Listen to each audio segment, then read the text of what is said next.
I am so nervous to talk about this, but there used to be a time when the most important person in my life, my husband, used to get the worst version of me. I'm talking about distracted, not present, unable to relax, snappy, dare I say, bitchy. And today I want to talk about how I changed that and how now I'm able to give him the best version of me. Present, playful, open, receptive, ready to connect. And side note, we've been married for 15 years, and last year we went on a cruise for my birthday and people thought we were honeymooners. But trust me when I tell you, just not long ago, things were not clicking in that kind of a way. So let's jump in. First, I want to paint a crystal clear picture for you of what our marital interactions used to look like. I'm going to share 3 specific examples. The first example, I want to talk about how I would spend my evenings with my husband. So you know, in the evening after work, you're supposed to relax and unwind and spend that time with people you love, right? A lot of people love to spend their evenings on the couch, either chilling, chatting, watching TV, and let me tell you, even though my body was there with my husband on the couch, my mind was not there because, side note, I am someone who's always been extremely ambitious, high achieving, career oriented. And so a lot of that mental activity in my brain was created by work. And so surprisingly, even though I wasn't working at work, even after work, I was thinking about work, and that was taking away from me being able to be present with my husband. And you know that awkward feeling when someone's talking to you and you're not listening, but then they pause or they ask you a question and you blank and you have no idea what they were saying, but then you try to piece it together with context clues and you say something back, or you're just saying yeah all the time, or wow, that's crazy. Wow, that's crazy. But then that person notices that you're not paying attention. And even though my husband is a very kind man and he never called me out on it, I knew that he knew. And he would just subtly pull away, because why would you try to continuously connect with someone who's clearly not connecting back with you? Because I was so in my head the whole time. Second example makes me laugh a lot, which is how I used to be on vacations. Vacations are a time to take a break from work, unwind, relax, have some fun. But guess what? I used to operate my vacations like a work project. There was an itinerary, there was goals, there was KPIs. I was quite militant, which is the opposite of what you want to be on vacation. On vacation, you actually want to lean back. You want to be surprised. You want to be delighted. You want to relax first and foremost, but because of how work-oriented I was just was not able to fully disconnect, even in those moments where I really had no excuse. Everything was perfect. Everything was wonderful. I was in paradise. I was with the love of my life. But like I said, a lot of times I was there physically, but my brain was elsewhere, either worrying about a work project that was exploding, a fire that I need to put out, or worrying about something that's going to happen next month at work. I was just continuously running all these scenarios and solving problems that didn't even exist yet. And so, yeah, I wasn't able to fully connect with my husband, even in beautiful places on expensive vacations. And then finally, this one makes me cringe, and this one personally I am quite ashamed about.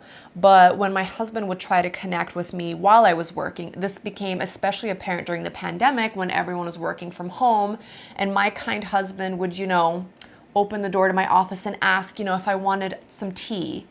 Terrible crime of the century, right? And I would snap back.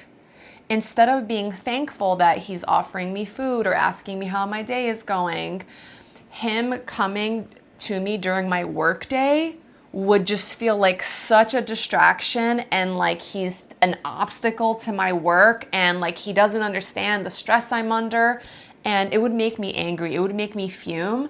And that wasn't the only time I would be snappy. I feel like generally I was just so on edge all of the time. And there was just so much of this overdrive that I was constantly in. Like I felt like I constantly had to be doing something, working, achieving a goal, doing this, doing that. And so when my husband, once again, just tried to connect with me, I would be snappy. And in fact, I noticed that I could control my snappiness with coworkers, with friends, with my boss. But somehow that control did not enter the room when it was my poor husband. And I feel really bad because that really made me feel like he really got the worst version of me. Meanwhile, he's the most important person in my life, the biggest blessing in my life, truly. I never expected to have a love such as this or such a supportive, loving husband. And yet here I was, like I said, not listening to him when he was talking to me. I was not fully present with him on vacation, and I was even snappy and bitchy when he was just trying to offer me a snack. It truly felt like my husband got the leftovers and the breadcrumbs after whatever was left of me after, like I said, working all day, stressing all day, worrying all day, problem solving all day. It seemed like, unfortunately, he who should get the best parts of me, the best pieces of the cake, he was really getting the breadcrumbs. And like I said, it's completely natural that a person tries to connect, and then if they don't get that connection back, it's actually studied. It's called bids for connection. And this is in, relationship psychology. And so when someone keeps bidding for connection and they don't get that because either the person is distracted, not present, or does a half listening or a half-ass response, that person eventually is going to stop doing those bids for connection. And that person is eventually going to start slowly, softly, subtly pulling away, because actually I can imagine it's quite painful to be on the receiving end of someone who's not quite focused on you or not able to give you the kind of attention that you deserve. Please let me know in the comments if you can relate to any of those scenarios, or whether you have perhaps other scenarios in which you felt like you weren't giving your husband the best version of yourself. Maybe you were giving him the worst one. And so as this pattern was happening, and it was definitely exacerbated with work, as I climbed the corporate ladder, as I felt more stressed, and at the time, I thought it was because of my job. I thought it was because of the stress of the job, the pressure. I thought it was because I'm just an ambitious woman.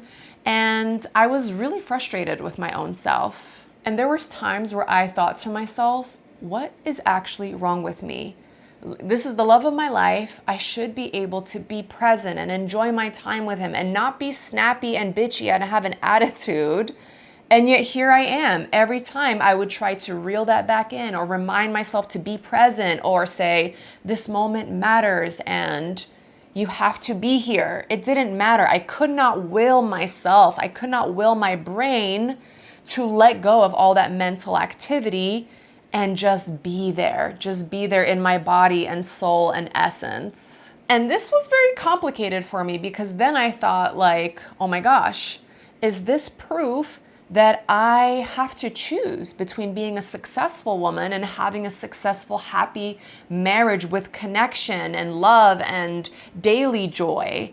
And I absolutely was terrified by this, because I was like, I refuse to pick. I want both. I'm not letting go of my ambition. Something needs to change here. And at the time, I had no idea how to change this, because like I said, I already tried to change myself, but I just wasn't changing. The pattern wasn't changing. And it got to the point where I was thinking, like, is my success even worth it if it means losing this connection with the most important person in my life? And like I said, that kind of a train of thought was really, really terrifying to me, because my identity was being a successful person, being a boss-ass bitch, but also I deeply was a lover girl, and I really wanted to have that connection in my marriage and have my marriage thrive. But unfortunately, this pattern just kept repeating, and I felt terrible. I felt awful. Like I said, I felt really guilty, but that didn't stop the pattern from just repeating over and over and over again. And what I learned later is that it's not that I didn't care enough about my husband. It was that my brain had been trained over years and years and years to operate in this constant state of mental activity. My brain's ability to anticipate, to solve complex problems, to always be 3 steps ahead is what made me successful. So of course, even when nothing urgent was happening, like when I was chilling on the couch with my husband, my brain didn't register that it was safe to slow down. Also, my brain and nervous system haven't learned how to step out of performance mode automatically. So of course, I couldn't just relax on a weekend or on vacation. My brain was trained to go at 120% all the time, 24/7, and to be laser focused. And so, of course, my body and my brain interpreted my kind husband's attempts to connect during the workday as a distraction, as a problem, as an interference, which is why I got snappy. This whole time, my brain was just operating the way it was wired to operate. It kept running the same patterns that it was at work, but it was doing that at home, in my personal life, with my husband. And nothing was ever going to change that pattern and my husband getting the worst version of me if that wiring in the brain wasn't changed. And I'm so grateful that in 2021, I stumbled upon this science-based technique from Stanford University that literally rewires your brain as well as your nervous system in just 10 minutes a day. And so I retrained my brain away from being in this constant state of mental activity, this chronic overdrive that was causing me to not be able to relax, not be able to be present, to not be able to actually be my true self. And that's how I was finally able to slow down, because I finally felt safe to slow down because there wasn't this constant mental chatter pushing me constantly all the time. And I was able to just be less in my head and be more in my body and literally exhale and just relax and be. It really made me feel like I spent so much of my life being a human doing, and truly when I retrained my brain, I finally feel like I can be a human being. This brain rewiring work was truly so profound for me that I decided that I wanted to have this science-based tool in my toolbox so I can use it with my clients, because already back in 2021, I started my side career of coaching brilliant, ambitious women similar to me who have these brains that have just been trained to be in this constant overdrive. And while that makes us successful, in order to have the beautiful life that we work so hard to have, we have to retrain our brains so that we can shift out of performance mode into that beautiful relaxation, present, playful, chilling with your husband mode. And I'm so honored to be able to do this work because it's not about reducing my client's ambition or drive or edge, but it's about not bringing all of that into the rest of her life, into sacred areas like her marriage. And if you're in my world, doing this brain retraining is one of the most foundational things that we do. And honestly, as guilty or bad as I sometimes feel about the version of myself that my husband did have for many, many years, God bless him for putting up with me. As sad as that makes me, I'm overwhelmingly just so grateful and happy for the beautiful moments that we've had since then that I feel like I have not missed. For the most part, nobody's perfect, but I feel like I have just been drinking from the cup that is my love, my connection with my husband, and the happiness and the joy that we can have together in this lifetime. And even though I cringe when I think back to the bitchy attitude and the not really being there, even though my body was there with my husband, even though I cringe at those memories, I like to think about the future and the many, many, many years ahead of us that we have together, and how now, thanks to rewiring my brain and making my nervous system feel safe to slow down, relax, and be present, I am so looking forward to the many years that we still have ahead with each other.